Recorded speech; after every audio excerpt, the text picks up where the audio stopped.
And I'm Yakub, and we are 5th graders. We asked our parents to buy electric cars because the future is ours.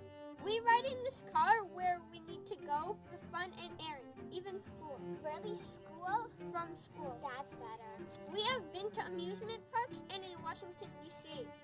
My parents save tons of money on fuel and maintenance so that we can buy cool things and save up for college. We are in charge of charging. It's that simple. After a year, we discovered that riding electric is very fun and easy. We also discovered that the car is very quiet, so we can enjoy our ride. If you drive electric, I want to hear your story. Thanks for watching. Bye.